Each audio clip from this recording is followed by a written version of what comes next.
Hi everyone, and welcome to a new episode of It's Just Feminism, where we try to answer some simple yet complicated questions like what even is feminism, who are feminists, what do feminists do, and can feminism actually change the world? The guests of this series will show by example that not only does feminism have potential to change the world, they are actively doing it.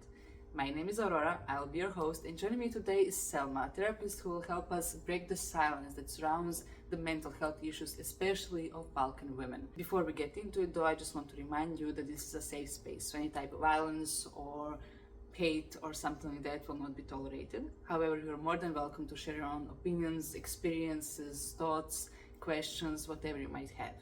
Also, if you enjoyed watching this, make sure to leave a like and maybe even subscribe so you don't miss on any future episodes.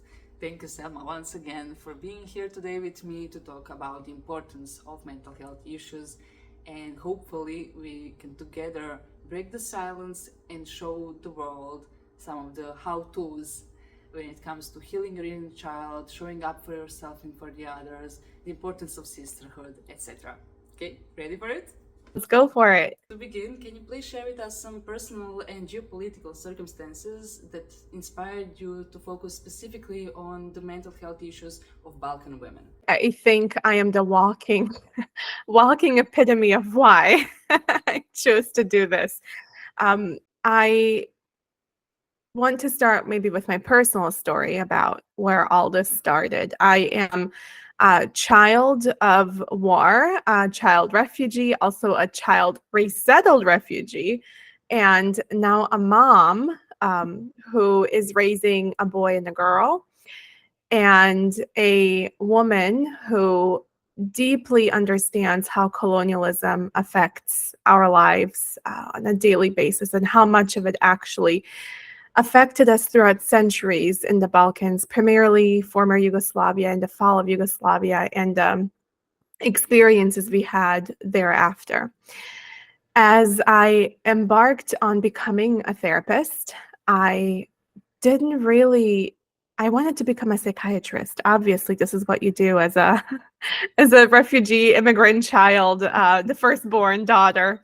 You fulfill your parents' wildest dreams, and I was going to become a medical doctor. And when I interned one summer at a psychiatrist's office, I realized this is absolutely not what I want to do. I felt it was too much of a medical system involvement, and it didn't sit right with me to prescribe medication after meeting patients for 5 to 10 minutes. It just felt too systemic. There was no personal approach. So I came back to my parents and I said, I have no idea what I'm going to do with my life. And in true fashion, my parents, instead of, maybe sending me to therapy because I may have been a little bit depressed at that point, they say, well, we're going to send you back to the Balkans. Go back there for like 6 months and see what you're going to figure out, just see what your life is going to end up, see what you want to do. Go find answers for all these life's questions. And I did. And quite honestly, it was probably the best thing that could have happened to me because I had been so far removed from my Bosnian roots because of the war and because of immigration and being a refugee. Going back there by myself as a 19-year-old proved to be one of the best things to experience my family on my own way, in my own terms, to experience culture in my own terms, but also to ask the questions that I had, these like existential questions of what am I going to do? Who am I going to be? What is my life? All of a sudden, all these plans, And in true Bosnian fashion, as I arrived there, my aunt said, you're not going to sit around doing nothing for 6 months. Sounds like a Balkan aunt, yeah. And she signed me up to be a volunteer translator inside a camp for Srebrenica women who were survivors of the Srebrenica genocide. And unfortunately, inside this camp, they had help, these women, mental health help through psychological services. But most of these services were in English. So they relied on translators to translate. And as I sat in these therapeutic settings, I realized, oh my goodness, so much gets lost in the context of I don't know how to translate this verbatim for this therapist to understand. And through some time, the conversations would shift. The women would speak to me, forgetting that the psychiatrist or the psychologist was in the room with us. And here I am, a 19-year-old, listening to these really horrible stories. And I remember thinking and feeling so angry. Why is this government, why is our country forsaking these women who need so much help? Why is it that they were actually inside this study that was being done by a university, therefore they had free psychological services. So they were being exploited at the time as well. And it made me feel really angry, to a point where I came back to America and I said, okay, I think I know what I want to do. I don't want to be a psychiatrist. I want to study women's health. And I accidentally dabbled in women's mental health through a colleague of mine. She's a colleague now, but she was a friend of mine back then. And I took my first psychology class with her, where I fell in love with the concept of studying the brain, studying the mind, studying the spirit, and minored in women's studies because from that experience of translating to these women who really needed this help, I recognized that systems were not designed to help women in general and that they were failing them everywhere. So, of course, starting to study women's health in general, I realized the discrepancies and I learned about patriarchy and I learned how it affects us in every aspect of our lives. So it really ties closely to my personal story, but then professionally grew out of this deep anger toward failure, toward women. And I wanted to contribute and be part of change.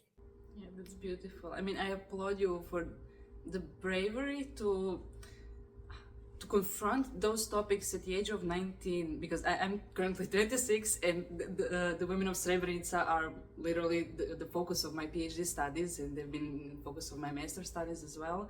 And it's tough.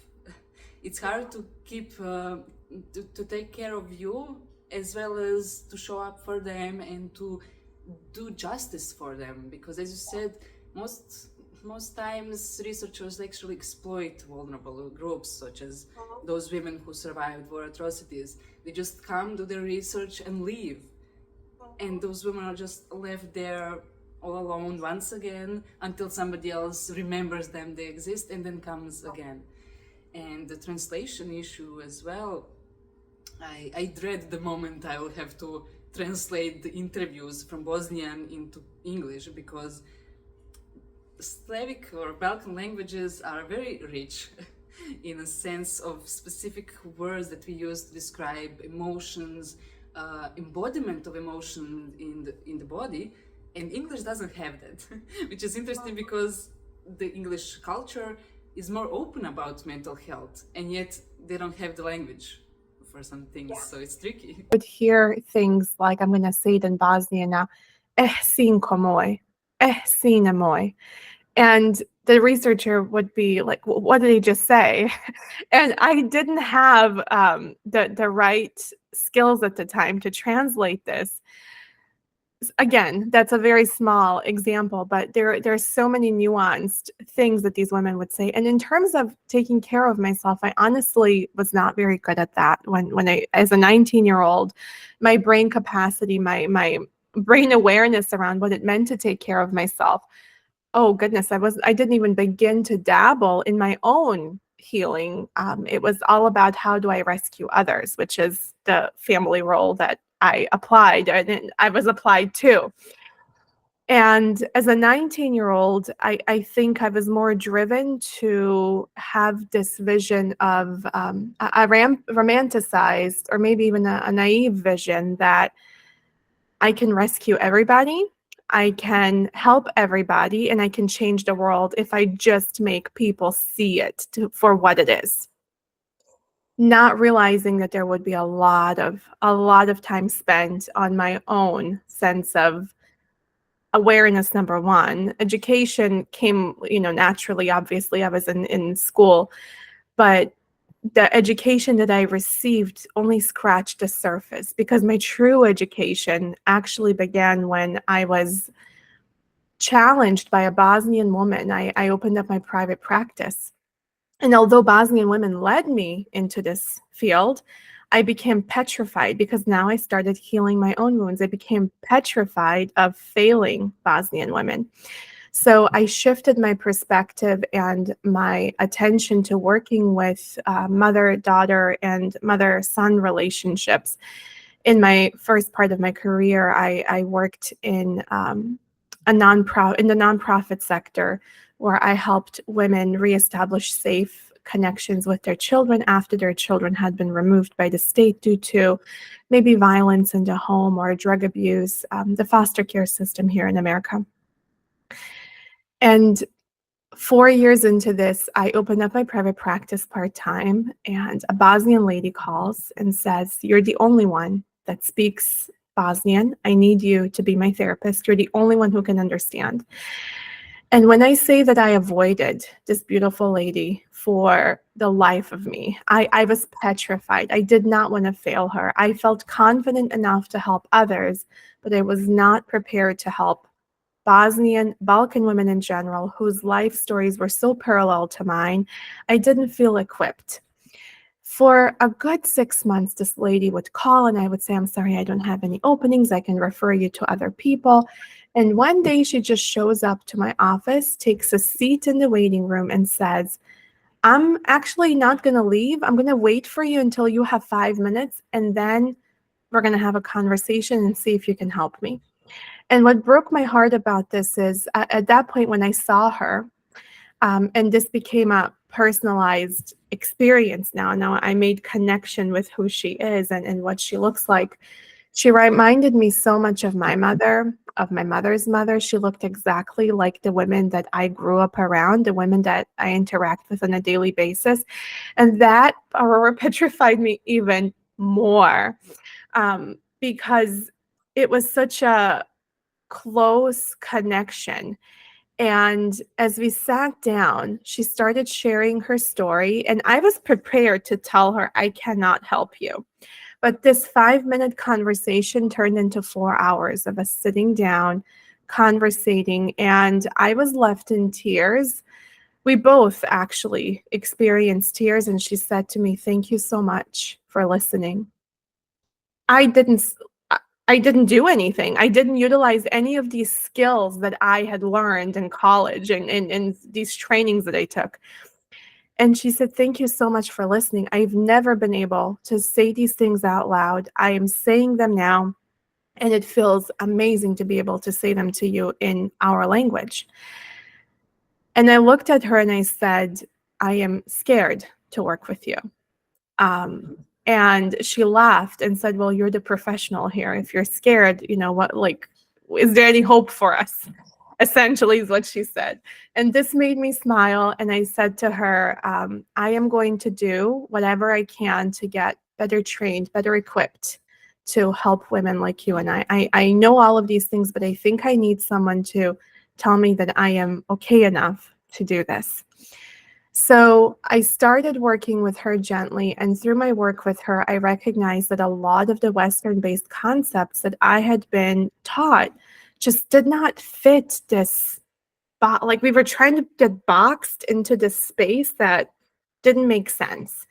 So I started expanding my awareness through this amazing woman who helped me become the therapist that I am, that I continue to work toward. I started branching out into more Eastern philosophies, other philosophies, not psychology related, but things that were out there that I had no awareness of until she challenged this part of me. And 3 years into working with her, I gently started opening my doors to other Balkan women who now I had Croatian, Serbian, Bulgarian, Slovenian, Turkish women calling my office saying, "Please, can we come in to see you?" And in 2020, my dad died due to complications of COVID. Um, And I remember thinking to myself, okay, I need to find a way to make his life more meaningful to me and my work. Knowing that my dad was a feminist at heart is mind-blowing now, because my dad didn't have the words to say the things that he did, but my dad was my number one cheerleader from all my life that I can remember. He would say things like, why don't you, when him and I would get into conversation about feminism and women's mental health and women's health in general, and you know, overall questions that he had, he would always say, you need to talk to more of our people about this, because we did not have a chance to learn any of this when we were younger. Half my life was spent in surviving the war and figuring out everything for your and your brother's sake and safety. So you need to speak about this more. And of course, being petrified of it all, I did not want to go in that direction. But when he died, I needed something to cling on. I needed something to hold on to give meaning to the conversations we've had. And at the time, I was working with a woman who was a mentor of mine, still is a mentor of mine. And I told her, I said, I have this idea. I've never spoken to you about this. I think it's I don't even know what, like, if I think people are not gonna, they're gonna see this and be like, okay, whatever, we're gonna move on. And she said, well, what's the worst that can happen? I said, you're right. What's the worst that can happen? I'm just gonna not continue it if it doesn't suit me anymore. It suit the need of a community. And in 2021, February, I changed my Instagram handle to Balkan Therapy. And that went from local, like my work at that point went from local help here within my community to internationally working with Balkan women across the globe who are either immigrants or former refugees or are expats in other parts of the world, understanding that women's mental health issues, women's health issues in general are being neglected across the world, and how intergenerationally the wounds of our mothers and grandmothers continue to affect us. But not because they chose to cause harm, but because the systems that caused pain to them continue to cause pain to us. And my work gently shifted into that collective care, it's a collective movement. Healing doesn't happen in isolation. And for women, we need each other to dismantle these systems. Our mere existence is resistance to these systems. And I find that to be, again, very closely tied to my personal stories, but parallel to all the Balkan women I know, and a really empowering ideal to work toward the mental health of women who are, when we become mothers, our mental health is directly linked to our children's mental health. That's how important we are. And patriarchy tries to remove that from us by making us either these angelic mothers who self-sacrifice, or give us this, you're a selfish mother because you choose career type of, you got to choose one or the other. And I find that motherhood is a beautiful aspect of a woman's life if she chooses to become a mother. And in that part, we also offer resistance to patriarchy and other systems through our parenting, because we're raising children who hopefully will see these systems from a very different light and will continue to tear them down, because it will take some time, but it doesn't feel so lonely anymore. So long-winded answer to describe how and why and where, but I hope it paints a picture of how important this is to me personally, but also collectively. The collective part is super important, but it's left outside of the discourse in this Western society, because here everybody is so individual. You have to battle your battles alone.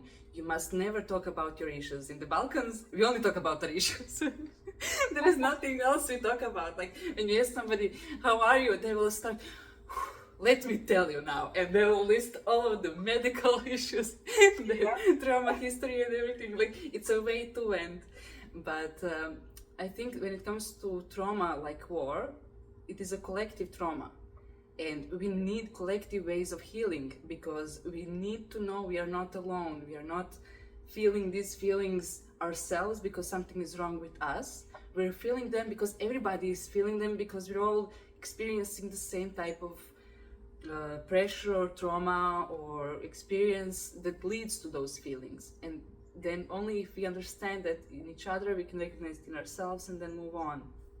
So I think it's very inspiring the way you organize the movement and gave agency both to yourself and to the people who are your clients and the community. I mean, I also found you very randomly on Instagram. I love that. When it comes to general mental health, the Western medical model will have us believing that there's something wrong with us, that we have to fix ourselves, that we have to go through this process of identifying a problem and fixing this problem because we are the problem. Something about us is not good enough for this environment. So we are labeled certain illnesses like depression, anxiety, and personality disorders, etc. And I have stepped away from this type of lens, looking through additional training I received. I have stepped away from this type of lens because I realized how damaging it is, how these labels keep us in these loops, these matrices of victim mindset, victim mentality. There's nothing that I can do to go against patriarchy myself. There's nothing that I can do that I can go and fight capitalism on my own, etc. Yet there is, because we belong to a much bigger system, the ecosystem, nature around us, that these systems want us to separate from. They want us to forget that we are much bigger than that. And in my additional training and over the past several years, I've stepped away from labeling and diagnosing people, which 10 years ago, Selma would have been like, whoa, what like Kool-Aid did you drink? Like, calm down. Into a space where I am seeing not symptoms, but I'm seeing expressions. So when I work with Balkan people who've been affected by war, genocide, and not just this past war and genocide, the fall of Yugoslavia, I'm speaking about intergenerational effects of, I mean, we're watching annihilation, trauma, and anxiety show up in our people, and the neo-fascism that comes through that, through those wounds is another topic for another podcast, maybe. But the amount of pain that's expressed that the West will see as symptoms of a disease, where now I see as, oh, your body is expressing something that has happened to you or your ancestors. And when we see it, we can't unsee it. And when we step away from this fix mindset, we got to fix something, this quick fix cycle, and step into I've got to tend to these expressions. I've got to tend to myself. I've got to nurture myself through this. There's all of a sudden a much more beautiful, much more collective care for yourself, but for the people around you as well. I don't have to fix a thing, but I choose to tend. I choose to tend to myself. And that choice sometimes can feel really scary to make, because systems will have you believe that you only, you're going to miss out. You've got to compare yourself. You've got to reach a certain social status before you can do anything. And that's just simply not true. We have infinite worth because we exist, and we are part of a much bigger system, the ecosystem, Mother Nature around us, who's constantly giving. And when we turn our attention and focus to those experiences, our spiritual, mental, and physical health all of a sudden becomes a lot more not just manageable, but healing actually comes. It's not this never-ending cycle of I've got to fix something, but it's this beautiful space of, okay, I'm taking care, I'm tending, just like you would tend to a plant. You're tending to yourself. So maybe the aunties in the Balkans are onto something when they say that you mustn't have idle hands. You must go into the field and care for some plants or something. Give back to the land that is nurturing you. so you can connect with it. So it is their way of resisting and taking care of themselves. So beautiful. This is where I say, going back into our ancestral, when I work with Balkan women, I often will say, okay, tell me what you know about your maternal grandmother. That's like my second question, my first like healing question. Tell me what you know about your maternal grandmother. Who was she before she was your mom's mom? Who was she before she became a wife or a mother in general? Often that answer is, I don't know. And that's heartbreaking. That's not that far removed from us. That's our maternal grandmother. At one point, parts of you, parts of the embryo you became lived inside of her body.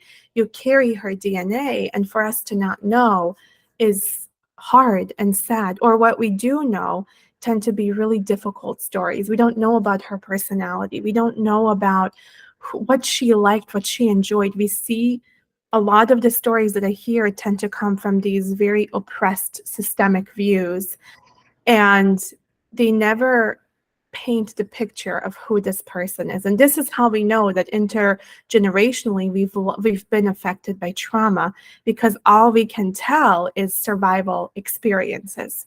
This is how, oh, she survived because of X, Y, and Z, or she had to do this because she had 10 children and had to take care of all 10 with no help in sight, or um, the husband was abusive, my grandfather was an alcoholic. And a lot of these things are told through these lenses of pain.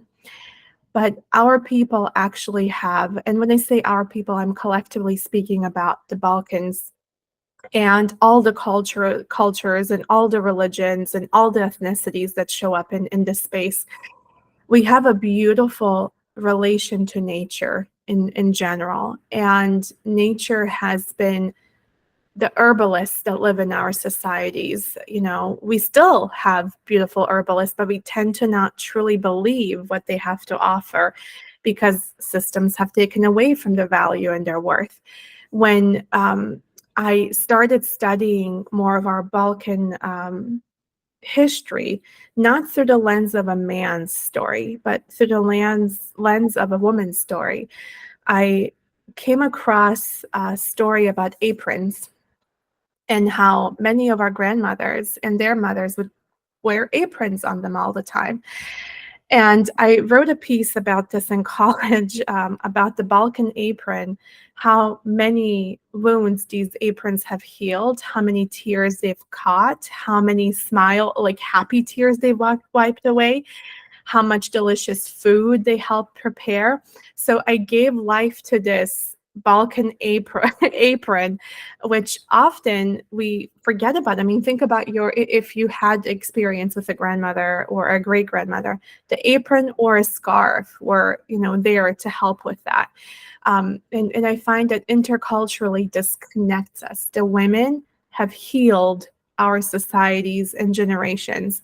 Well, unfortunately, when patriarchy comes into play, men go to war and cause a lot of pain because of this mentality of what patriarchy brings to the table. And there's a long list of exploring that. And the funny thing is that those systems that women have are often very conflicted with the systems that are placed in the society. So, for example, shout out to my baba, my maternal grandma, she and her women in the village, they're not participating in capitalist society. They are exchanging. She will give eggs for cheese. She will give paprika for onions, or somebody will make some cloth, a beautiful cloth that they will give for somebody's wedding, or they will help each other each weekend go to tend for their animals, so nobody's left behind, nobody has to do the work alone. They're always together. It's a community. It's like one of the memories that I have from childhood, from spending the summers in the village, is going around to other women, them drinking coffee together, hanging out, gossiping, which is their way of sharing experiences and asking for help, and then moving on to the physical labor of actually doing something, and then going back home and doing something back home. So it never felt like work. They were all doing it like it's a part of life. Of course I'm gonna go and help my friend. Like it's not oh no, I don't have some time or something. They always figure it out. Yeah. Gossip was not what it is today. I find patriarchy to be problematic in every aspect of life. So you'll hear me use that obviously in this conversation a lot.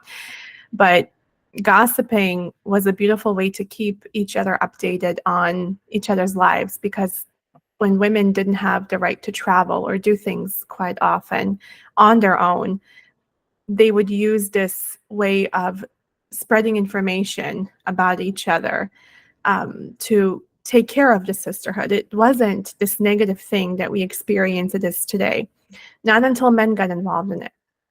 And then they created it to what it is to, in some aspects today, very toxic and painful.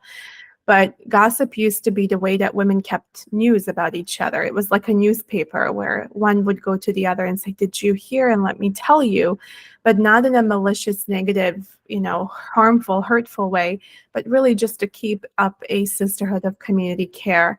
And I love that experience for you, being able to reminisce on your childhood and these experiences with your grandmother. And it is beautiful to hear that. Our land is filled with so much beautiful wisdom. If we only stopped for a moment to take a breath and realize that there's so many better ways than listening to what this neo-fascism, this really painful part of our history is making us behave through. The only way through is through the pain, not by ignoring it, not by turning it into something else. And this is what politics unfortunately tend to do. They recognize the fear and they play into that fear, although always unfounded, but it is a deep fear. And when the deep fear exists, it's usually an intergenerational one. And it's really hard to step away from the survival mechanism of this fear, because then we feel vulnerable. And vulnerability is not something that we in the Balkans are necessarily known for. We are wonderful. In my experience, we're such great hosts to everyone else but ourselves. We are the best hosts. We will show the best, we will be the kindest and sweetest people to everyone else. But when it comes to each other and ourselves, we tend to be very, very, not just judgmental, but very harsh, very critical of ourselves. And this is another sign of that intergenerational aspect that patriarchy brings to the table.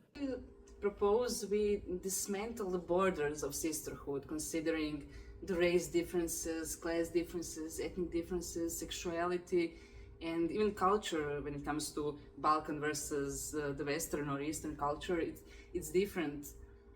There are different rules, different behaviors and expectations that sometimes get into the way of women making genuine connections with each other that like transcend their own experiences and their identities, and they connect them deeply.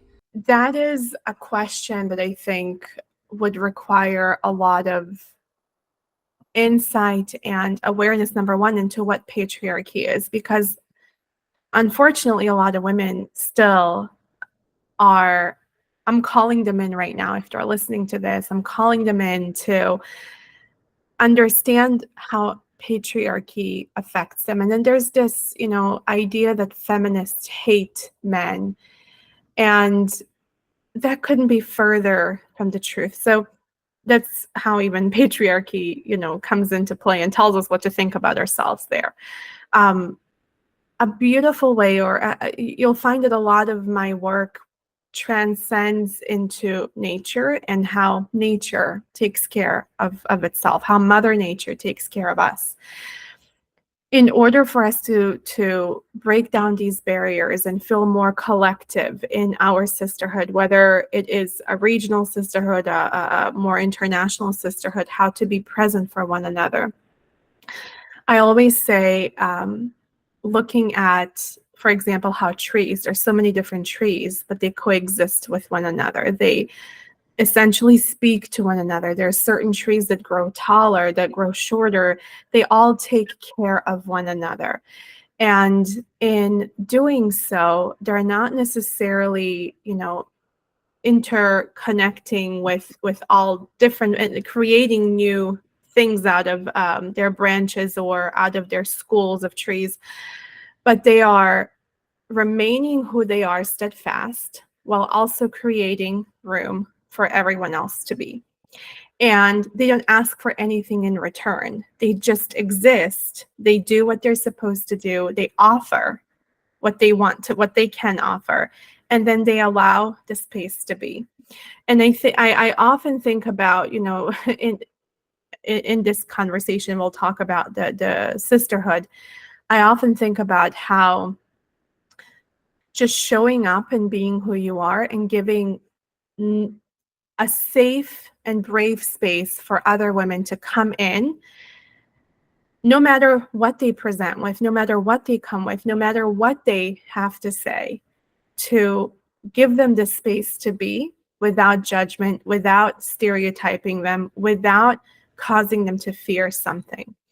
And in that space, we can grow a beautiful sisterhood. For me, when I was growing up here in the States, I had a lot of Balkan friends, but the real sisterhood I experienced came when I was almost done with my graduate degree. And it didn't come from Balkan women initially. It came from Middle Eastern, Latino, Black women, Indigenous women here in America who readily invited me, this white passing girl from Eastern Europe, into their spaces. I couldn't relate to a lot of the things that they historically had gone through, but they also couldn't relate to certain things I had gone through. But they still gave me a space to be. And I welcomed all of these experiences into my life. And these women profoundly changed my perspective on who I am as a individual, as a woman, as a mom, but also who I am as a friend, who I am as a sister, who I am as a daughter, who I am as a human being on this planet. There were certain concepts I would have never had the opportunity to learn about had I not been accepted by these. They were much older than me at the time. They still are, but at the time I was in my early 20s. They were in like their 40s and 50s, and they were just beautiful wisdom that I didn't have a chance to learn from my mother, who was in survival mode. These women had spent a lifetime connecting and reconnecting to their roots and their experiences. So the way that I saw sisterhood forming with them was, again, you show up as you are. Just because you're a human and you exist in this realm, you have space to exist with me. And I will guide and protect you when you need me to, but I will give you space to come into your own. Ideally, that is what I would like for this world to look like for all of us. But knowing that it doesn't, we can definitely create communities, collective communities, where we can take care of one another, giving each other space, holding each other accountable, holding each other responsible, and truly allowing ourselves to attune to the world around us, to the nature around us, but also to ourselves. Because when we do that, we really understand how we're not separate from the ecosystem. We're part of the ecosystem. That is beautiful. And your online community is a sisterhood, truly. When you share some of your experiences, the women in the comments, they come flooding in with their own stories. And then you see how little push it actually takes for people to open up. Like, they need permission. Like, because you are a public figure, you are a therapist, and then you say something, and they're like, wait, if she can say it, maybe I can too. And sometimes that's the biggest thing that you can do, just give somebody the permission. Like, they don't need the permission, they have it themselves because they are, just by being. But if they are an oldest daughter in a Balkan family and things like that, when you are crushed with perfectionism, or with cultural expectations and things like that, you won't speak about it, because how can you? You will seem ungrateful, you will seem broken or faulty, you will seem undeserving of love, and that can be further from truth. Like, if you feel those thoughts, it's exactly the opposite. You are worthy, you deserve somebody to hear you, to support you, you deserve to support yourself, but people don't give themselves permission for it. No, and I part of my work is also I have a Balkan sisterhood community where all of our focus is on healing. And yesterday we hold healing circles inside of this. And this is what I learned from these women I just shared, these beautiful mentors of mine who I find, at least I was raised to be the best at everything. If I am going to do something, then do it right and do it the best. And these crazy, quote unquote, crazy expectations of never making a mistake, never appearing vulnerable, never appearing like you don't know everything about everything, created a big, deep pressure of this imposter syndrome. You'll never know everything. And imposter syndrome is directly linked to patriarchy and the comparison that women are put on. We live in a man's world. Everything that is created is through the lens of what is going to help men, and a very small percentage of men. So when we met yesterday for this healing circle, we actually spoke about body image. And inside this group, it was a representation of the Balkans, literally, or like former Yugoslavia. I had a Muslim woman in there, a Bosnian Muslim woman, a Croatian Catholic woman, and a Serbian Orthodox woman, who all spoke about through the language of their ancestors, but all interconnected and related to each other on such a deep level, where we all cried together, we all laughed together, we all experienced a beautiful sense of relief. I am not alone in this. I don't have to carry this alone. And when we go through generations of trauma, when we're constantly in survival mode, appearing vulnerable can appear as a weakness because somebody will use that against you eventually.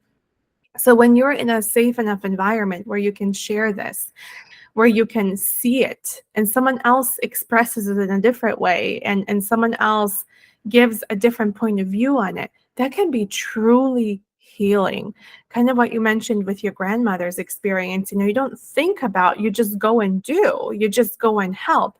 And inside of these healing circles, we talk about these specific ways that we are carrying this pain that our body has gotten so used to. And at the end of our conversation, all of these women thanked each other. And I remember hanging up this phone call, or it was a Zoom call, and stopping myself and thinking, how do we replicate this conversation to a broader audience? How do we replicate this to politics? How do we replicate this onto national televisions? How do we do this? Because our people need us so deeply and so badly. The conversation left me with such, I was in a euphoric state afterward. And the conversation, it was just reaffirming sort of what we knew, and that we weren't alone in it. That part, I am not alone in it. We can say that to people, but when we actually feel it, it relieves the stress, the anxiety, the what if thoughts. It relieves the energy that you spend fighting this, recognizing, oh, okay, so wait, there are other ways and I am not alone. All of a sudden you create more depth and more capacity to connect to yourself. And one of the women in there said, I am so thankful that I got to hear this from the language that you used, the language that your ancestors used, because for so long people have tried to separate us and tell us that we're different. But all I can hear is, the similarities in what happened to you and what happened to you is what happened to me. And I am angry. That healthy anger showed up. I am angry that people think that they can destroy what this is.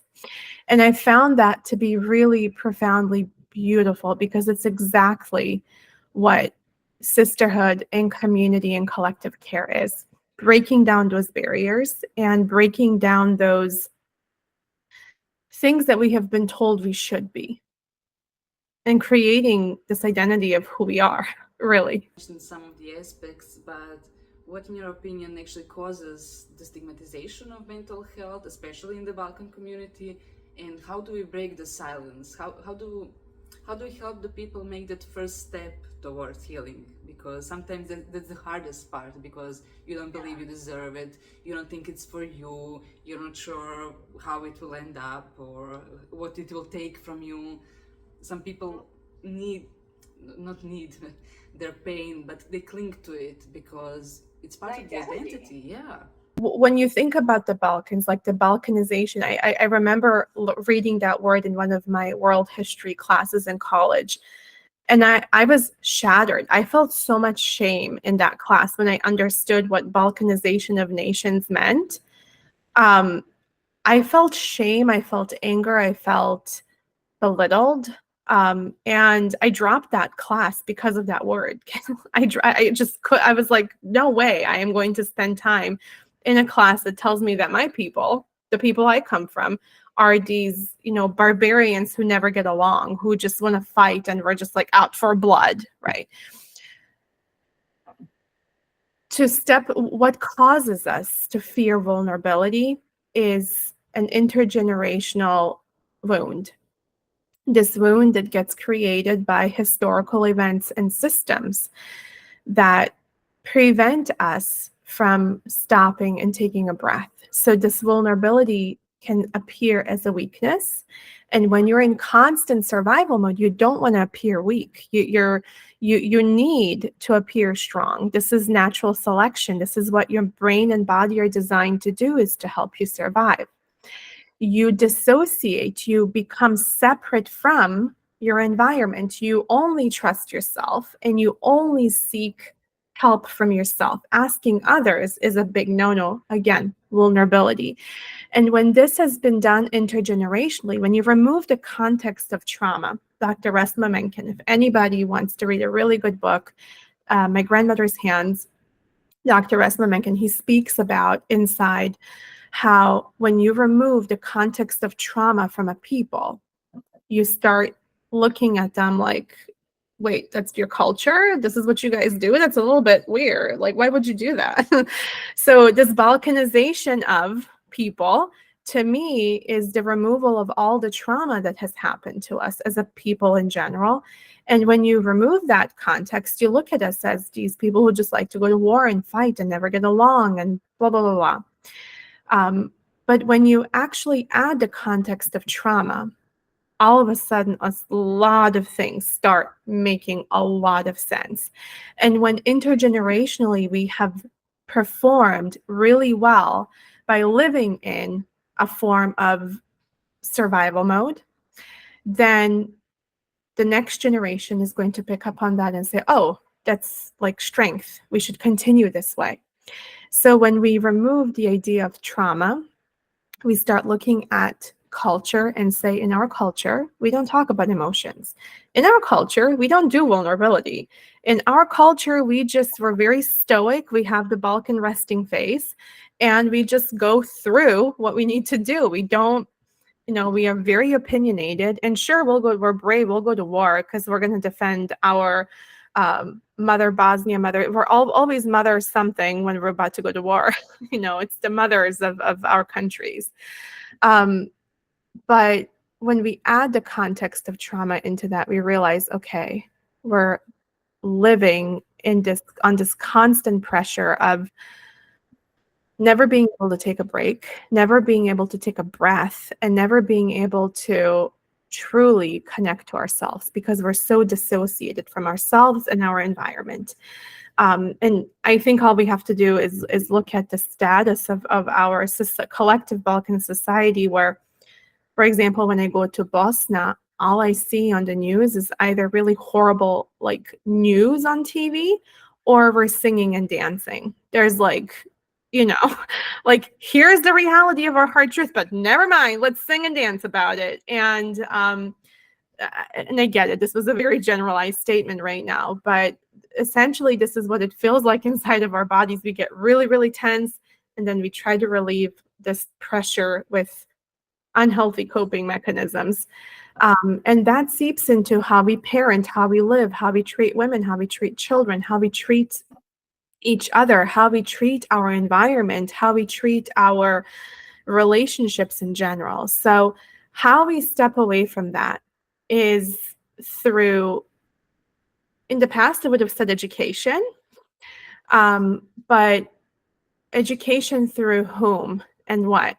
Because a lot of this education is coming through lenses that uphold patriarchy and uphold capitalism and uphold colonialism.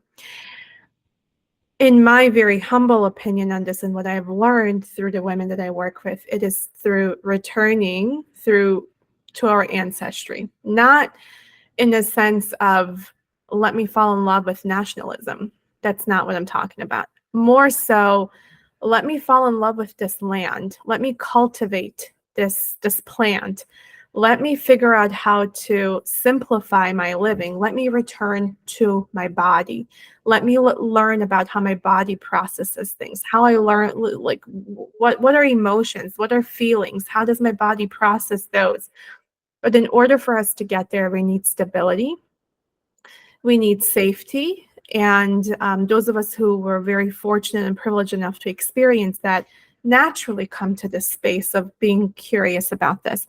But when people are in constant survival mode, it's going to be tough to get them out of there. So those of us who have this privilege also carry this responsibility of being patient and being present, kind of like what I mentioned with the trees earlier. I am here, I'm providing the shade, and when you're ready to come, I want you to be curious to look at what I'm doing. And when you're ready to enter the space, I am here for you.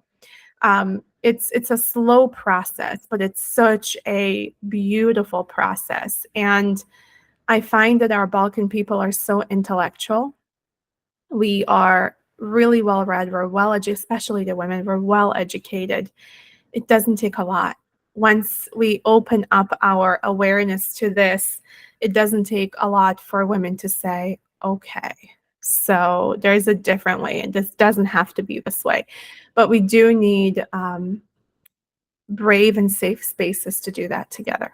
It can be a bit of a trap when we try to educate ourselves through books or research and things like that. We intellectualize our emotions.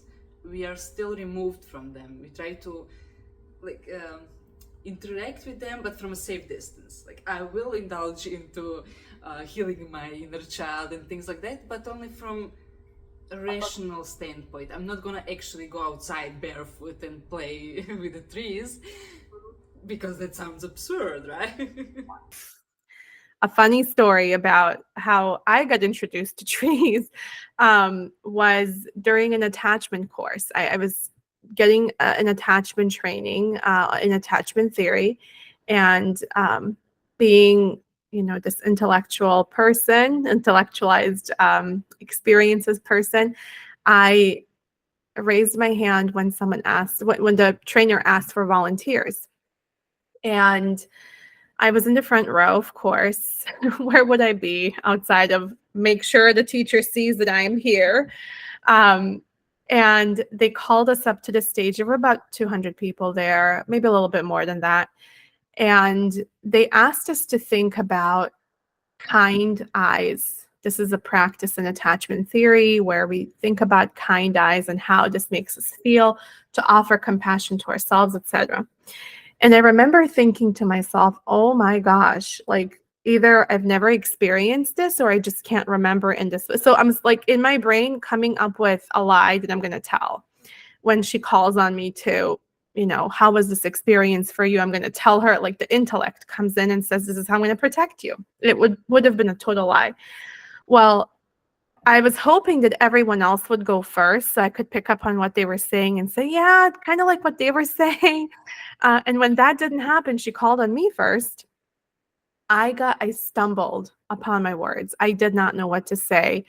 And I literally started crying. And I've never, ever, I was in my early 20s, I never cried in front of a large audience. I cry in the bathroom by myself or in my room. Like, we don't, like, no, we don't do that. So I remember her reaching out to me and saying, well, can you think of anyone, maybe even, a movie that you watched, or maybe a animal that just, you can connect with, that was really kind.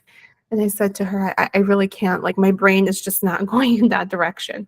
So she goes, okay, everybody get up. We're going outside. There's like 200 people and me and her outside.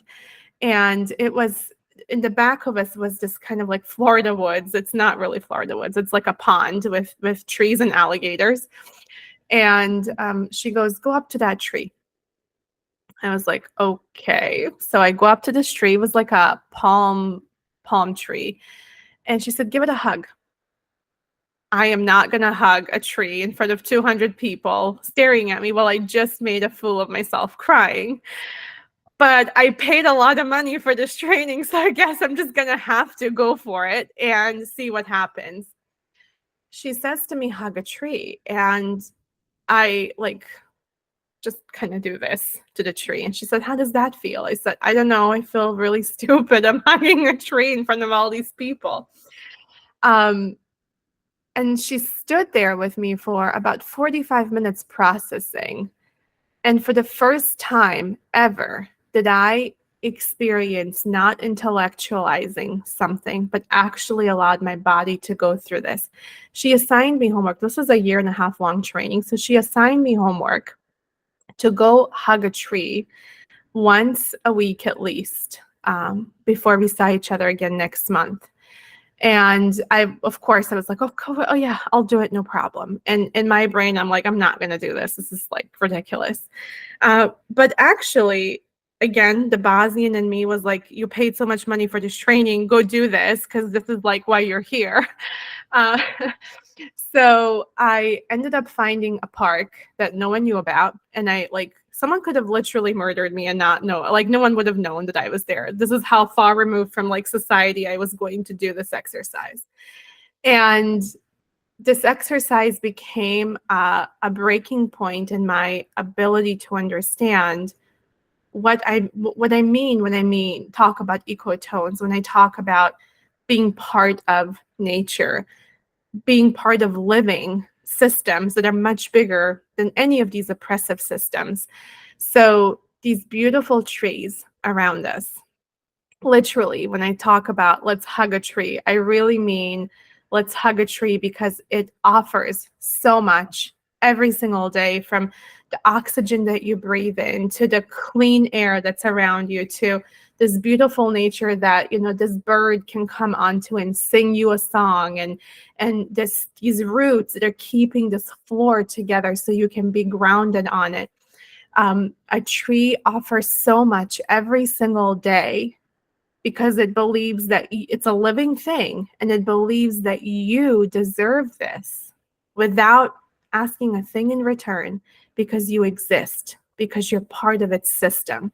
And it's offering so much, and it's not asking anything in return. And to me, that type of kindness, not asking anything in return, was mind-blowing. But it took me a couple of years to really grasp what that meant. So when I talk about trees, I talk about trees because they're that important to my healing journey, but also they're so important to we can learn so much from them. Our bones are mimics of what trees are, like inside of us.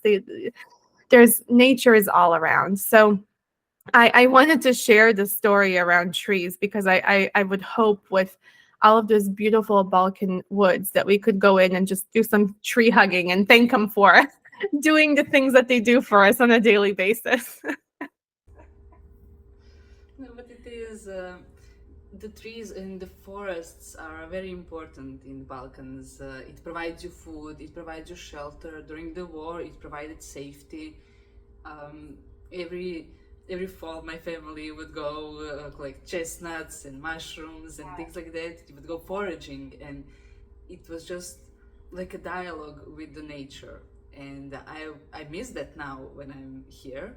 And it actually made me think of how trees are a beautiful metaphor actually for refugees or for immigrants, because we lose our roots, we are repotted. We are in one environment, we are nurturing there, we are maybe challenged there or whatever. Maybe that environment isn't the best for us, but nonetheless we move, and the roots are not as stable anymore. They're not interacting with other things that are in that environment. Now it's trying to survive in a totally different space. So Yes, yes. I know this conversation probably took a little bit more of a different turn in terms of speaking more about nature, but I don't think there's anything more um, important to a woman's mental health, a woman's health in general, a Balkan woman's health in general, than the nature that she surrounds herself. So I'm a somatic therapist, and when we talk about somatic work, it's not just about our body, our physical body. It's also about the body that gives us life, and that body is Mother Nature. And then I love that we call her Mother Nature, because she births, she gives, and no matter how much she gives, we take, never asking for anything in return. That's the biggest thing. This is how we establish safety. This is how we resource safety. When we heal trauma, establishing safety within our body is really difficult, because there's always that little bit of us that says, can I really trust this? Are you sure this is going to be okay for me? There's a big fear that lives inside of us. Nature, for me personally, and many of the clients I work with, has been the first wave of establishing resourcing safety, because if nature can so willingly and selflessly give to me, then, and I am part of this nature, then none of these systems can take away, because I have endless amount of love pouring into me. This isn't to say that, we close our eyes to what's happening. The world is a very harsh place. These systems create a world that is painful in many ways. It doesn't to say we close our eyes to that experience, but we see the world for what it is. We truly show up for the world for what as it is, without losing sight for what we want it to be. And we hold this beautiful balance in between. We have to fight these systems. We have to dismantle them. We have to heal. So for Balkan women, nature in general is a beautiful place to start reconnecting, embodying. And as a Soma focused therapist, it's not something that we can find only within ourselves. So when we intellectualize, we are going to go through that intellectualizing process for as far as we can, until we realize I'm exhausted thinking and healing and reading and learning. I'm exhausted. Like, we're walking encyclopedias of knowledge. And when we don't apply this knowledge into our lives, it's another shield. It's another way of just knowing. You just became a know-it-all. My therapist became frustrated with me because I would go into therapy trying to prove her that I know more than her. you have to win at therapy. I'm going to therapize you, my therapist, and it's not going to be the other way around. So when we reach this level of awareness that, wait, I'm just repeating the same pattern again, and we enter this space of just being, that is, in some cultures they call that enlightenment, and what I like to call that is just awareness, coming home to yourself, coming home to your body. And patriarchy removes so much from a woman's experience of herself, of her body, of her life, where returning home to your body is a pretty badass, I don't know if I can say that, sorry, but it's a pretty awesome experience for, and resistance. to, as a woman, come home to your body, connect to it, and stand tall like a tree that now shades the space for other women to come in whenever they're ready. That's beautiful. We mentioned now both patriarchy and capitalism, nationalism and fascism specifically. So I would like to talk about men's mental health for a second, especially Balkan men, who have to be tough, who have to be the warriors, the veterans, the protectors of the women and the children, because that's what war made them into. But they don't deal with their PTSD, they don't deal with the expectations they have in the workspace, the expectations that now they have at the home, because they all of a sudden have to be fathers, they have to be the housekeepers, but their fathers were not fathers and housekeepers, so they don't have strong and healthy role models, so they are lost. And some of them then turn to acts of violence, so they will go punching walls, or they will turn to opioids, or in Balkans specifically, lottery, like gambling is a big problem. And finally, the worst case scenario, self-harm and femicide, when they turn on women who are the closest to them and do the worst types of violence on them. How do we help those men realize that they too can be vulnerable, that they too can break the silence, talk about the issues, seek help from professionals and from the community, without fearing that their manliness will now become less, that all of a sudden they will not be the man they have to be to protect their family as they were raised to believe. So how do we offer them the help and the grace that we are trying to offer ourselves?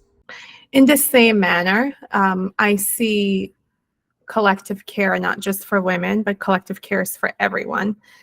And men, they're protected but harmed by patriarchy. It's a double-edged sword, right? It's a man's world until you serve the patriarchy. And when it no longer serves, it starts to cause a lot of pain, and you start fighting for this space that you, by birthright, feel like you should have and belong to. And when you don't get it, you don't have. Patriarchy lets you out to dry. It says, nope, you're going to swim or die, right? You're going to figure it out.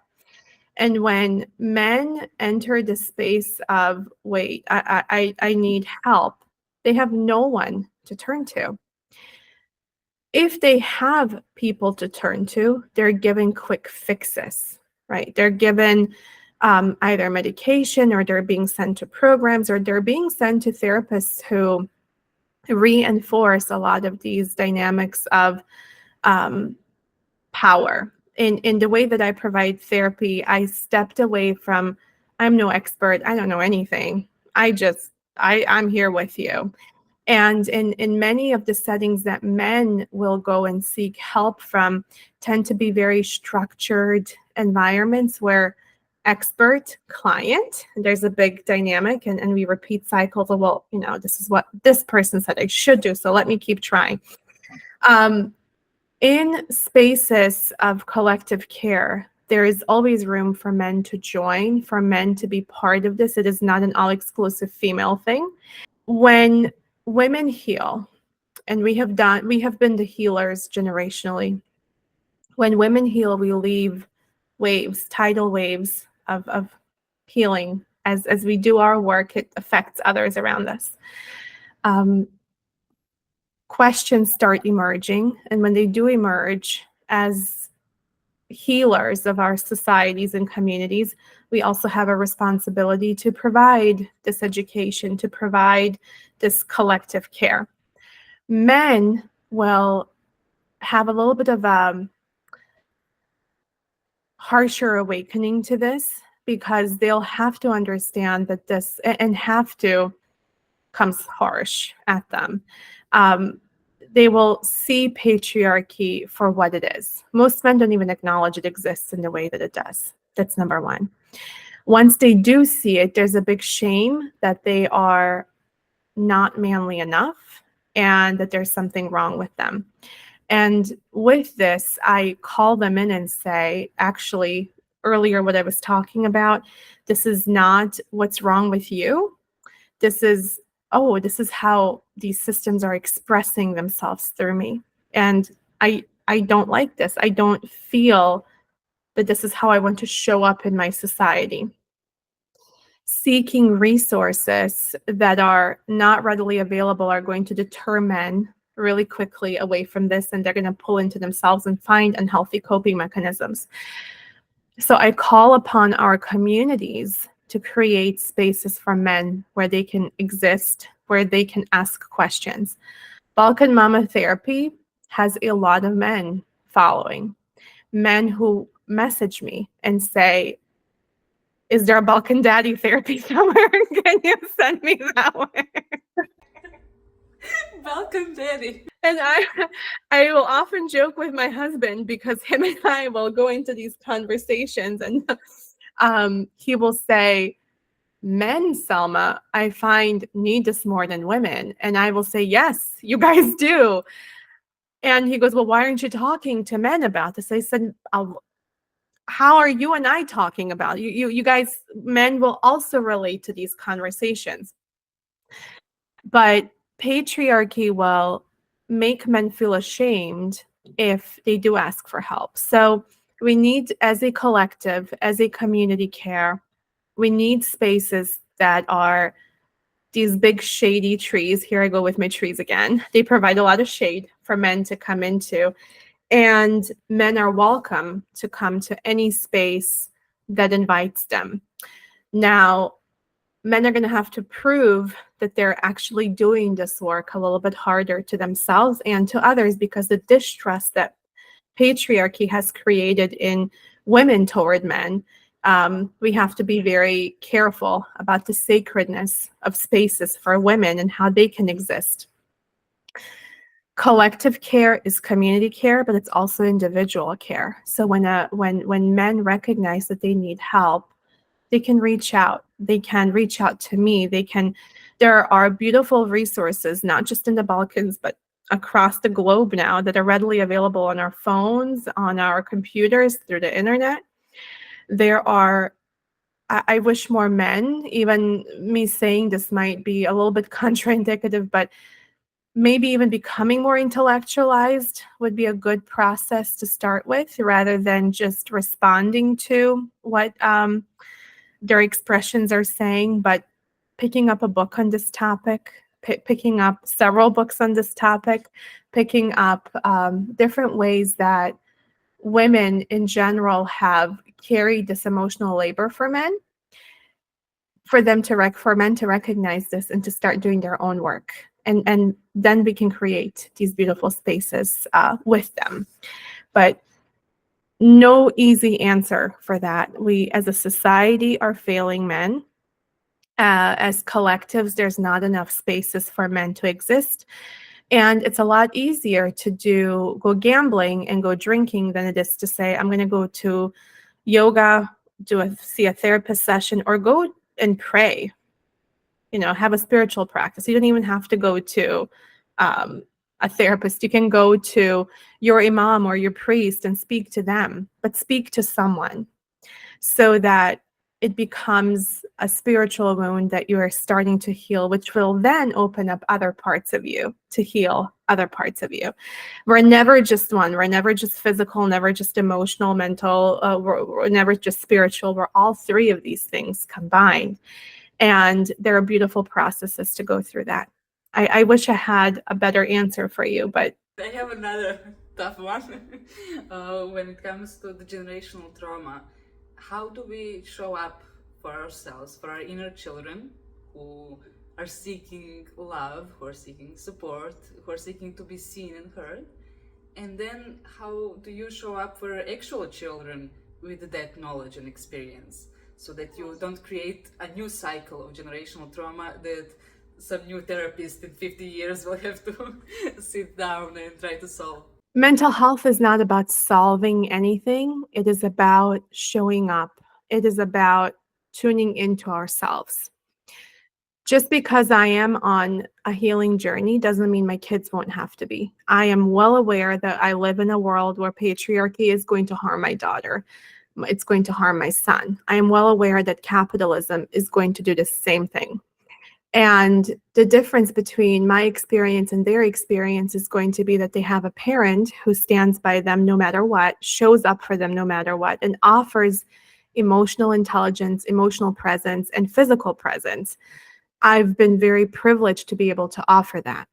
Now, their experiences are going to be their own, and intergenerationally speaking, they're parts of the brain that are not active in mine right now because of the survival mode that I came through. There will be parts of their brain that open up to other experiences that I have no clue about right now because my brain doesn't go that direction. And when they are 18, 20, 30, and they come to me and say, Mom, but that was so simple. Why couldn't you do that? My brain, just like the brain of our parents, is going to say, wait, I did the best I could. What do you mean? Because from my point of view, I did the best I could. But from their point of view, may not be enough because their brain sees things differently than my brain ever will. Their world is going to look very different. And the difference there is going to be that they're going to have a mom that says, you're right. I'm sorry. How do we go from here? What do we do now? I was not aware of this. How do I help? How do we navigate this together? You're not alone in this. This is what all of us are looking for. No one is looking to blame their parent. I have yet to meet a child who says, my parent is the biggest problem of my life, and I want never, ever, I wish upon them all the horrible things. I have met people who have said, my parents have done horrible things to me, and I choose not to be in contact. So I still wish them all their best, but I choose not to be in contact.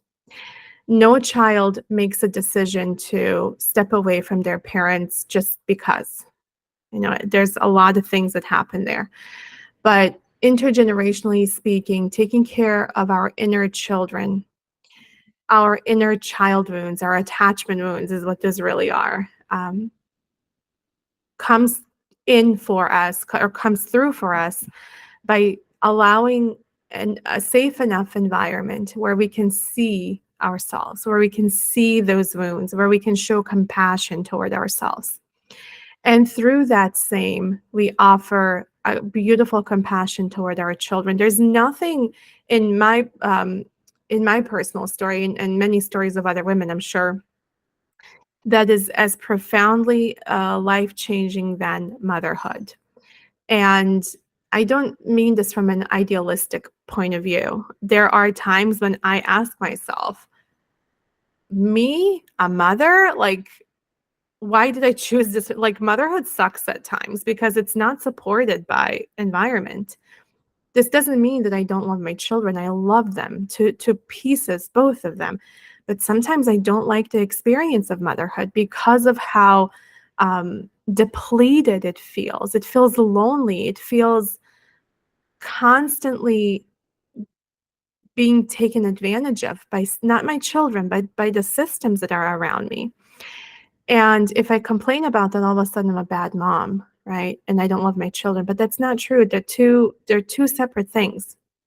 So for me, motherhood was a huge life-changing experience that no matter how much healing I had done prior to that, becoming a mother, you are born when your children are born. It's not a mindset that you can develop prior. You can have an idea of what this looks like, but truly being responsible for another human being is a mind blow.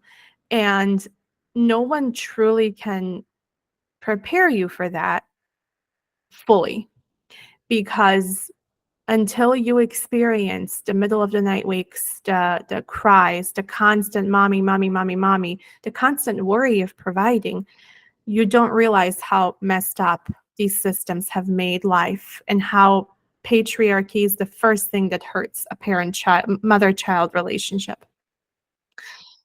But it's also the most beautiful experience because you start recognizing certain parts that you didn't receive that now you can offer. And you also start healing through the way that you parent. This is why oftentimes we call it reparenting. We reparent ourselves through the parenting process of our children. Parenting is not about our children. It's about ourselves, how we show up in this relationship where our children see us as the best thing on the planet until they become older and realize, oh, you're just a person and you have flaws. And you got to be ready for that. You got to emotionally and physically prepare for the truth day when the child recognizes that you're just human and you're not God's gift to earth. But that's the beautiful process of reparenting. So showing up for yourself while also showing up for your children. There are days when this feels incredible and you're very proud of yourself. And then there's days where you fall apart and you say, why? Like, why did I choose this? What the heck did I do? And thankfully, there are less of those days. And I'm speaking from my personal experience only, but women experience this in different ways, in different settings. Thankfully, there are more days where I say, this is the best thing I could have done for myself, for my kids, for the future, versus the days where I say, oh my goodness, this, like, what? What is happening to me and who am I right now? And those are the days where, I have to tap into my community care and say, I am struggling, I need help. And I live in America, I live in the West. Motherhood is very lonely and isolating here. So for me to say that I have a community to tap into is quite a big privilege. And it took so much effort to build, because I also became a second-time mom during COVID where no one was allowed to do anything together. So it's a journey for all of us. It is something that I think we actively have to think about. It took me 8 years to decide that I want to become a mom after getting married, and my family was like, okay, well, we expect children right away. And I'm like, no, I'm probably not going to have children. I didn't want children until I was in my mid-30s, and I said, oh, is this like some type of biological thing where it's like, oh, I want kids now because my biological clock is ticking apparently. Or do I really want children? So I spent a couple of years on that question because I didn't want to bring into the world, if I was gifted a child, to be brought into this world on the premise that I'm fulfilling some type of self-service. I wanted to bring a child into this world for the sake of that child. And it still fulfills a purpose of mine. Parenting is almost a little bit of a selfish act as well, because we are fulfilling a need we have, a natural desire in many circumstances, but it's also a selfish act. And with that, it comes with a lot of responsibility. So reparenting is the way to go, through parenting our wounds, but also parenting our children. And let's step away from this idea that we must be perfect so our children don't have to go to therapy or don't have to do healing. Our children will have to do their healing, period, because we live in a world that creates a lot of wounds. But I hope for our sake and our children's sake, we can be those parents that are right there next to them. And we can be those parents that say, okay, I broke a lot of these cycles. I see that you're taking it to the next level, and I'm joining you with it. I'm going to be right there with you. And this is where that safety and security in connection will come to play. I hope that made sense. So to joke a little bit, the successful parent is the one who helps their child find out a whole new flavor of trauma. Of healing, not even trauma, but healing, because my lifetime, I will not see patriarchy dismantled. I won't see that, unfortunately. But my children will maybe reach a deeper level and deeper awareness and deeper sense of how to do that. And they are going to eventually be teaching me. Just like I am teaching my mom certain things right now through the way that I'm parenting, she's reparenting herself. And I see her react to my children differently than she ever did to me. And there are conversations that we can have because of this intergenerational play. So, it's a process of evolving, because we as humans evolve emotionally too. and not getting stuck in this space of, I can't share, I can't talk about this, I'm alone in this. We're never alone. Even on a cellular level, there's always new life being birthed, like our cells. Sitting here, you and I speaking, our cells replicated multiple times, thousands of millions of times. As we sat here speaking, new life within us was getting created. And the world that existed yesterday doesn't exist today. The world of tomorrow, I don't know about, we'll get to it when we get to it. What I do know about is today. And being focused on what is happening to us in the present is where actually a lot of that healing is. Showing up for ourselves today.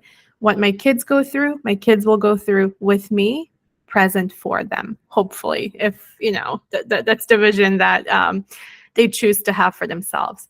But it's trauma is breaking free from these shackles that we think we have because of fear. Healing is enlightenment on a whole nother level, is creating. Healing is creating. Trauma is this shackling and shrinking, right? And healing is evolving and becomes big.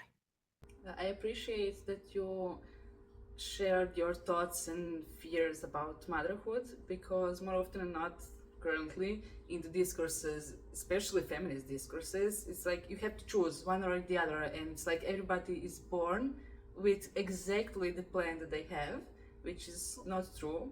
And people more often than not go through a whole spectrum of beliefs and plans and thoughts and opinions on whether they want to be a parent or not, especially for women, when it also means rethinking your education plans or your career plans and your free time, your mental, physical health, and all of that goes into it.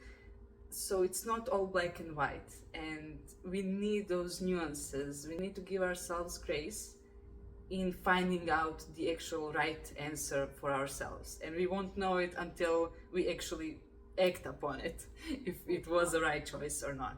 I shared with someone earlier, when we intellectualize, it's like we're learning how to swim by reading books, right? We like, oh, okay, I know this technique and I know that technique and I know what this means and I know how this goes and I know where this came from, etc. But we never really step into the water to swim. This is what intellectualizing things is. When you learn about swimming, that's great through reading, but you don't know how to swim until you actually start swimming.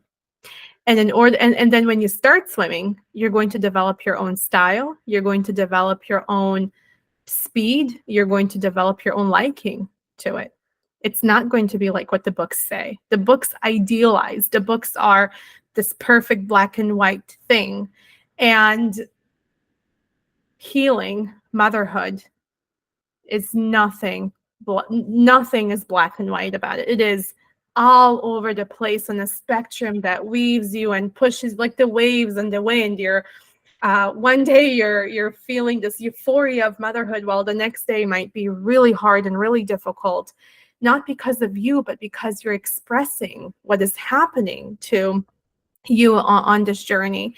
But as mothers, it is our responsibility to prepare our emotional state so we can be present for our children. As fathers, this is the same thing. As partners in a relationship, this is the same thing. When we speak about parenting, it is never about the child and how much a child is going to obtain physically. It is about the parent and how much the parent is ready to offer, because parenting is really hard, really hard. And it's only hard because these systems around us don't want us to raise successful children. They want children that are indoctrinated, children that belong to some type of stereotype or identification in some way, shape, or form. And I find that, again, nature doesn't do that. Nature just lets you be, right? And as humans, we have indoctrinated ourselves quite a lot. So motherhood is not about learning about it through the books or thinking about it so much. when we choose to become mothers, we also choose a really scary path of the unknown. And we have to, when we step onto this plate of this unknown, because you're raising a child who's going to have their own personality, their own spirit, their own sense of self, and you are there as a guide, simply a guide, not someone who directs this child. The child chooses for themselves, and you stay put as a guide, and you offer insight when you're asked for it, not because you want to be helicoptering over them. Like, no, that's, if we're doing that, we're doing something wrong. But also not being laissez-faire, like, oh, do whatever, right? Like, do your own thing. It's about finding a balance where you see yourself through your child's eyes, and you show up for them as often as you can, and you stay aware of yourself more often than not. And that's the fine balance in today's society, where who's got the time to stay aware of themselves more often than not when you've got like 9-to-5 job and a million responsibilities? Come on, like, so this is where I say existence of women is resistance to these systems, and we need to come together to collectively care for ourselves, for our children, for our elders too. That is so, so true. And also, I want to use this opportunity to throw US under the bus, because I can't believe that US believes themselves to be first, like at the top of the world, if you will, when they're the worst when it comes to women's rights and opportunities in motherhood and childcare. So you don't have any maternal leave, you don't have any paternal leave. The child has to go in childcare, but the childcare costs stupid amounts of money, and then the child grows up and goes into educational system that is also very, very expensive. You end up in a lot of debt. You have to work your ass off. The child is not happy, you are not happy, everybody's exhausted, and you're all alone because there is no grandma babysitting service. There is no village in which you can give your child to raise it. There is no playground that is safe enough for a child to go alone and experience life in their own little agency that they have, because they have to develop it through the sense of self and through the sense of self-control and self-exploration. So it's something that most parents in the US are stripped of. They are of certain race or of certain class, they might have opportunities to actually show up for their family. And then they feel like failure, but it was never their failure. The system was against them from before they even started thinking about having a family. The cost of birth, I couldn't believe the other day when I read a testimony of a woman who had complications in her childbearing, and the insurance wouldn't cover some stuff because you have to pay for literally every injection, every gauze that I use, and it cost almost $1 million. And they will be paying it off until the child goes into college, when they again have to take a debt so that the child doesn't have the debt themselves. US fails mothers miserably, fails children miserably. But we've got to feed the capitalistic beast somehow. And we feed it by indoctrinating our families and our children from a very, very young age. I mean, the educational system in America is there's so many things that we've got to change. This country has beauties about it that I think other countries can learn from, in terms of the lack of bureaucracy in ways, that exist here, that do exist, for example, in the Balkans. But then so many things that this country can learn about taking care of its people from other parts of this world. And then we can collectively learn from each other in this space. When mothers become mothers, they are expected to live life as if they hadn't become mothers. There are like all of the duties that they had, they got to continue. Because if you don't, you're going to end up homeless.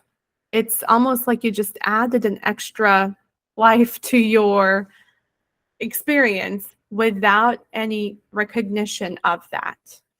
And the United States does a horrible job taking care of its most vulnerable population.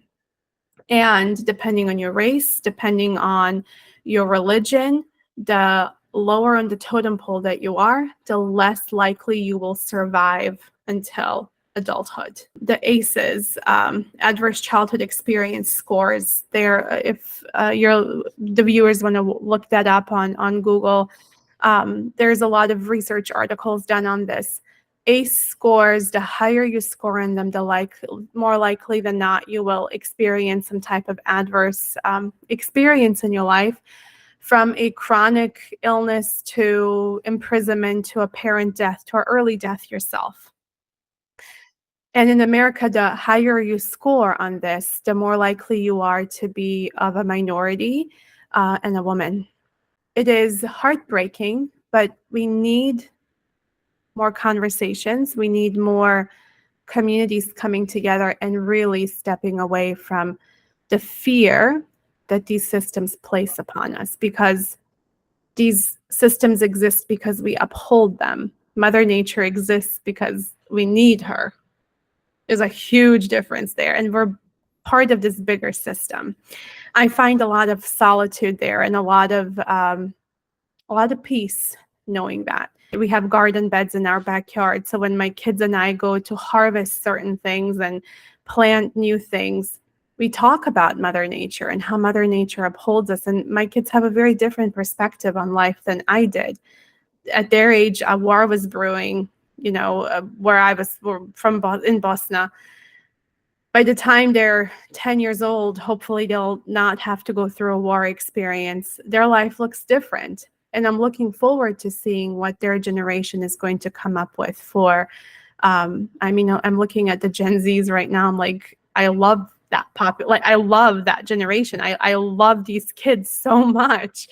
And I just can't wait to see what the future holds for a lot of us, but also holding myself accountable, holding myself responsible to help do something about it today.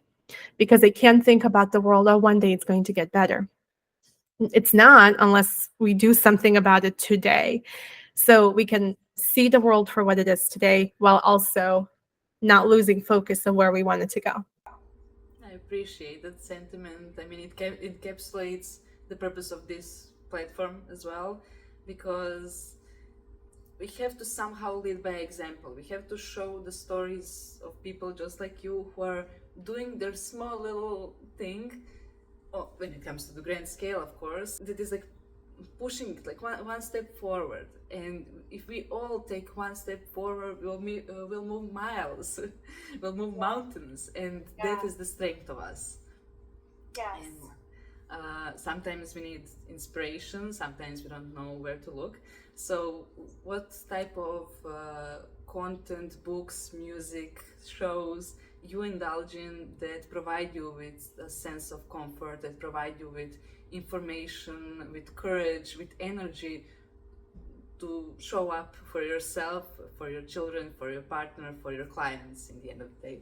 So everyone will have to do this individually for themselves. But for me, I need solitude. I need disconnection from the world as it is today, connecting to the world that I experience. So the beauty of this world, I spend a lot of time in my garden. I spend a lot of time in water. I live in Florida, so a lot of time at the beach, a lot of time collecting seashells. I am that lady that you will see that was going to say, oh, this beautiful water, how it's taking care of us. Like, oh, I have healed my experience of water and nature around me so much that I appreciate it everywhere I go.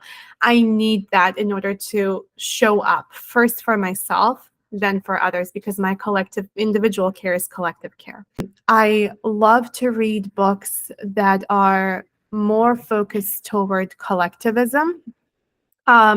One recent book that I found really helpful and really intriguing, because it was written by American people, which talks about collective care.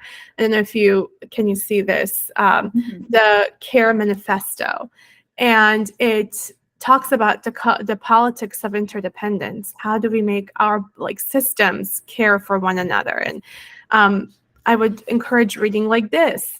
I would also encourage going outside of our box. Like, I provide therapy, I provide healing. Not everything that I do can be about that. So I take herbalism classes and I take filmmaking classes. I tap into my playfulness. And most of all, I spend time with my kids. My kids are my best teachers at this point. I look at their world through curiosity. I spend time playing with them. Like yesterday, we spent, I don't know, 2 hours playing with Play-Doh and building robots, and how these robots are taking care of the bad guys. And when I inquired about what the bad guys are, my son was like, I don't know. Like, I don't know what that is. We're just talking about bad guys. And I found that to be super silly and playful, because in my head, I'm like, well, who are the bad guys? And to him, it's just a word that he's saying. I find that smiling with them and taking time with them is something that deeply heals my soul, because that's not something that my parents were gifted in their parenting experience. That's not something they were gifted in their childhood experiences. It's not something my grandparents were gifted. And I could continue on. So I take a very big privilege taking responsibility for that and offering gratitude to the experience that I'm given. It's not ideal. It's not every single day, but as often as I can, I try to do this. And I love to laugh a lot. So you will find me being silly with them. Playfulness is a way to heal, and getting creative about that is a beautiful, beautiful thing. I would suggest anyone does. That is actually a quote I found the other day that said, a woman was speaking to her therapist, and the therapist asked her, okay, but what do you believe is the opposite of trauma? Like, you're trying to escape your trauma, you're trying to heal from it, but where are you going to? What is that point B that you're trying to get? And she was like, well, I don't know, like, because the trauma was so prevalent in her life that she couldn't imagine anything else. And the therapist told to her, well, playfulness, the right to be playful, to play, to laugh, to be. Joy. I believe we all need that in our lives. We all forget, especially the eldest children who might be the third parent or something, who try to grow up as soon as possible to catch up with the responsibilities that they have, that then you continue through the whole life, and then you realize, wait, I was never actually a child. But we should all have that little playful part of ourselves well into the adulthood. Research shows that people who play, people who indulge in board games, video games, music, playing with people, different sports and things like that, they have less health complications in later stages of life when life comes to an end. They have less risk of dementia, of heart attack, disease, and things like that. So it is very crucial for us to accept play as part of life, and not just something that belongs to children for a few years and that's it. Then I go to school and now they have to be serious, and they have to always stay serious. They have to have their Balkan resting face. Yeah, playfulness and experiencing joy. One of the best predictors of longevity is not your diet or the physical shape your body's in. It's actually your social interconnectedness and the quality of those connections that you have. This is what the best predictor of longevity is across a lifespan of a human being. So when we can enjoy and be playful and not be hedonistic, just seeking that, right? But to find a beautiful balance in it all is also collective care. Is all of it relates to collective care. It's we can't do this alone. We're not beings who are meant to live this world alone. We need each other, quite literally, physiologically speaking, emotionally speaking, spiritually speaking. But we're also never alone. If we are part of nature, we're constantly surrounded by it. Little rituals that we can do um, to have more connection with other people and with ourselves, to take time out of the day for it. And one thing that honestly pisses me off with this Western culture since I arrived to Canada is their inability to drink coffee in peace. The Che Famo Cup. Instead, this is what we do. With friends or alone for an hour or two, let me gather my thoughts, let out all of the feelings that I'm having, and then I can continue with my day. And they don't do that here. They just, no, coffee to go and that's it. Like, no, you have to savor. Nope, not the coffee not at all. Or you take it to your desk and work with it. That's absurd. That's blasphemy for me. We don't do that. And with that, we are coming to an end of this episode. So I have one more question for you, and that is if you have any important message you want to share or something already said you want to repeat, or if you want to call for any type of action, this is the space to do it. Thank you. First, I want to say thank you again for inviting me. This was lovely. I would like for everyone to, if they take anything from our conversation today, is to remember that we are much bigger than any system placed upon us. We belong to a much bigger, beautiful, natural ecosystem. And inside this ecosystem, collective care is our responsibility, but it's also individual care, and it starts with us. Healing never happens in isolation. It happens in community. And the Balkan sisters, the Balkan community, the Balkan women, we need each other. The way that our collective care takes care of us is truly beautiful. Opening ourselves up to that is where the healing happens. So thank you again for having me. No, thank you for finding the time. I know it's your free day, the day you reserve for your family. So, I mean, I know I'm taking away from that, so I don't want to hold you any longer. But really, it was very inspiring, very touching, if you will. And I really hope that we just did our part in making a little crack in that bell of silence that is put on the mental health, on women's experiences, on men's experiences, especially of people who went through such horrible realities such as war, because unfortunately now we are living again in the time of war, where a lot of new people are now being introduced to the type of trauma who will also need the same type of solidarity and us showing up for them and provide them a safe space to share their experiences and to heal and to move on afterwards, because otherwise we are only risking another same situation happening again in 20 years, and I think nobody really needs or wants that. Thank you. I hope it reaches the people it's meant to reach. Yeah, me too. But I'm doubtful. The algorithm is really something. It sends some juju its way, so it goes into the spaces it needs to go. And that will be all for this episode. Thank you all so much for sticking around for this a bit longer episode. There were some very important stuff that we had to go through that we believe would be very beneficial for people around the world who might be hearing it and relating to it. If that is the case for you, please let us know in the comments down below. Make sure to also find Balkan Mama on Instagram. I will provide the link down in the description below. If you indulge in the comment sections, please make sure to be kind and respectful as always, because safe space always starts from within us. And if you enjoyed watching this episode, make sure to like and maybe even subscribe so you don't miss on any future episodes. Bye!